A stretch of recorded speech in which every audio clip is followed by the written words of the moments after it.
Margaret अपने खूबसूरत office में रिवॉल्विंग चेयर पर बैठी हुई थी कि फ़ोन की घंटी बज उठी और मार्गरेट ने हाथ बढ़ाकर रिसीवर उठा दिया। यस, मार्गरेट ने तहकमाना लहजे में कहा। मादाम एक्रेमिया के रॉयल सेल्वर्ट क्लब के मैनेजर से बात करें। दूसरी तरफ से उसकी सेक्रेटरी की आवाज़ सुनाई दी। ओह यस, बात कराओ, मार्गरेट ने चौंक कर कहा। हेलो, ब्रोशर बोल रहा हूँ। चंद लम्हों बाद एक भारी मर्दाना आवाज़ सुनाई दी। मार्गरेट बोल रही हूँ ब्रोशर, तुम्हारे लिए यहाँ एक काम मैंने निकाला है। मुआवजा न सिर्फ तुम्हारे मेयार का होगा बल्कि उससे भी ज्यादा और नकद और एडवांस मिलेगा, लेकिन काम फौरी और इंतहाई नौयत का है, मार्गरेट ने कहा। पाकेशिया में ट्रोजन के लिए काम क्या हो सकता है मार्गरेट? ब्रोशर के लहजे में हैरत थी। तुम काम सुनकर हैरान हो जाओगे। सिर्फ एक आम से ग्रुप को ट्रेस करके उनका खात्मा करना है, मार्गरेट ने कहा। खुलकर बात करो मार्गरेट, किस किस्म का ग्रुप है, क्या काम करता है, उसके बारे में क्या तफसील है? ब्रोशर ने कहा। क्या तुम काम करने पर आमादा हो? मार्गरेट ने इश्तियाक भरे लहजे में कहा। हमारा तो काम ही यही है मार्गरेट, हम अपने मेयार का काम करते हैं। अब तुम किसी जराइम पेशा आम से ग्रुप की बात की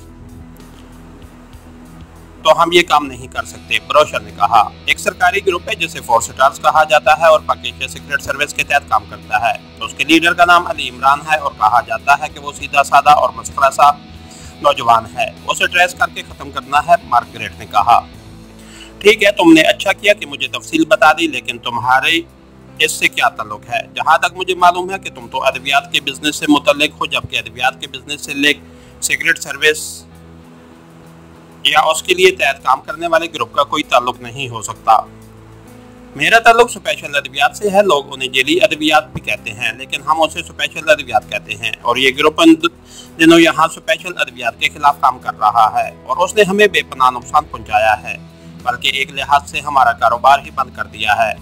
उससे हमें अरबों खरबों का नुकसान हो रहा है, इसलिए जब तक ये ग्रुप खत्म नहीं होगा उस वक्त तक हमारा कारोबार दोबारा खुलकर आगाज नहीं कर सकते, मार्गरेट ने तफसील बताते हुए कहा। क्या इस इमरान को तुम्हारे मुतल्लिक मालूम है कि तुम इस बिजनेस से मुतल्लिक हो? ब्रोशर ने कहा। नहीं, मेरे मुतल्लिक किसी को इल्म नहीं है और ना हो सकता है। क्यों? मार्गरेट ने चौंक कर हैरत भरे लहजे में कहा। तो फिर सुनो मार्गरेट, तुम अपना ये धंधा बिल्कुल खत्म कर दो या उससे अलहदा हो जाओ। तुम अली इमरान को नहीं जानती, जबकि मैं उसे अच्छी तरह जानता हूँ। वो तो खुद मौत का फरिश्ता है, उसे सिवाय कुदरत के और कोई हलाक नहीं कर सकता। एक्रेमिया, ग्रेटलैंड, रूसिया और दुनिया भर की सीक्रेट एजेंसियां, बड़ी बड़ी मुजरिम तंजीमें सब उसका नाम सुनकर इस तरह खौफजदा हो जाती हैं जैसे उन्हें मौत का फरिश्ता नजर आ गया हो। वो अगर किसी भी हैसियत से तुम्हारे इस स्पेशल अद्वियात के धंधे के खिलाफ काम कर रहा है तो फिर उसे कोई नहीं रोक सकता। वो हर सूरत में तुम तक पहुंच जाएगा।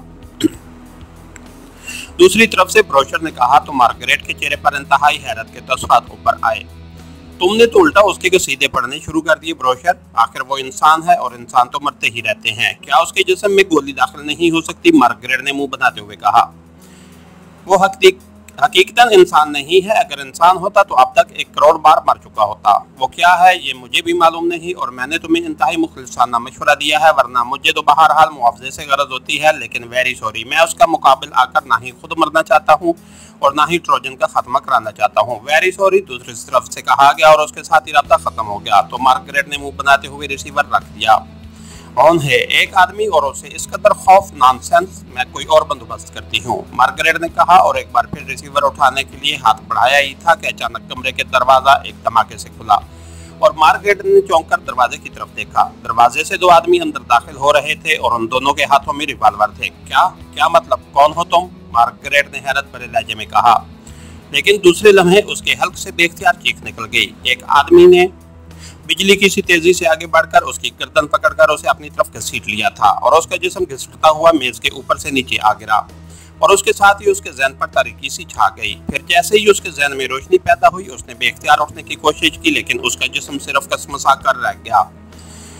वो कुर्सी पर रस्सी से बंधी बैठी थी कि एक आम सा कमरा था। सामने 3-4 कुर्सियां मौजूद थीं और वहां एक आदमी बैठा हुआ था जो बड़े गौर से उसे देख रहा था। ये इन 2 में से एक आदमी था जो उसके ऑफिस के कमरे में अचानक दाखिल हुआ था और उसने उसकी गर्दन पकड़कर उसे घसीटा था, जिसके बाद वो बेहोश हो गई थी। लेकिन इस वक्त वो आदमी बड़े मुतमईन अंदाज में बैठा हुआ था।